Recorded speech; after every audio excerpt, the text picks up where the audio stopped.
Hello. അപ്പൊ ഇന്ന് പ്രത്യേകിച്ച് പരിപാടി ഒന്നും ഇല്ലാത്തോണ്ട് വെറുതെ ഒന്ന് ടൈം ഉണ്ടെങ്കിൽ ഇറങ്ങിയതാ. അപ്പം നമ്മുടെ രാഗത്തിന് അവിടെ കൊട്ടും പാട്ടും പാളൊക്കെ. അപ്പൊ പിന്നെ എന്താന്ന് അറിയാൻ വേണ്ടി ഞാനും ഇറങ്ങി.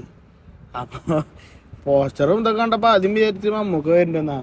അത് വിചാരിച്ച് അവിടെ ചെന്ന് നടത്തി നോക്കിയപ്പോഴാണ് വരുന്നത് മമ്മൂക്കൊന്നല്ല, നമ്മുടെ അടിനാശം വെള്ളപ്പൊക്കത്തിന്റെ പ്രൊമോഷന്റെ ഭാഗമായിട്ട് വരുന്നത് ഷൈൻ ടൗൺ ചാക്കോയാണ്. നമുക്ക് പിന്നെ തൃശ്ശൂർക്കാർക്ക് പിന്നെ പാണ്ടിയില്ലെങ്കിൽ പഞ്ചാരി എന്ന് പറഞ്ഞ പോലെ ആരെങ്കിലും കാണാലോ, ഒക്കെ നമ്മുടെ പിള്ളേരല്ലേ എന്ന് വെച്ചാൽ എല്ലാവരും കൂടി. അപ്പൊ നോക്കുമ്പോ ഗഡിമക്കള് കോലത്തുമ്മ അടിനാശം വെള്ളപ്പൊക്കത്തിന്റെ പോസ്റ്റർ കെട്ടിക്കണു. സംഭവം നൈസായിട്ടില്ലേ. അപ്പത്തേക്കും നമ്മുടെ ചുള്ളംകെട്ടി എത്തി. അപ്പൊ എല്ലാരും ആവേശഭരിതരായിട്ട് ഇതിലെ നോക്കി നിൽക്കുമ്പോ മൂപ്പരാള് അപ്പുറത്തോട്ട് ഇറങ്ങി വന്നു. സിമ്പിളായിട്ട് എല്ലാരും പലപ്പോഴായിട്ട് അവിടെ നിന്ന് പറയണത് ഗഡി വരുമ്പോ ഇറങ്ങി ഓടും ഓടും എന്നുള്ളതായിരുന്നു. പിന്നെ റൗണ്ടിൽ കിടന്ന് ഓടിയാലും എവിടെ പോയാലും കളത്തിൽ തന്നെ കിടന്ന് തിരിയുന്നുള്ളതുകൊണ്ട് എല്ലാവർക്കും അവസാനം ആ ടെൻഷൻ മാറി കിട്ടി. പക്ഷെ ആള് വന്നു, സിമ്പിളായിട്ട് കാര്യങ്ങൾ ഡീൽ ചെയ്തു പോയി. ഇത്രേ ഉള്ളൂ. മറ്റേ സിനിമയിൽ പറഞ്ഞാൽ അടുത്തറിയാൻ ശ്രമിച്ചാൽ എല്ലാവരും പാവങ്ങളാ.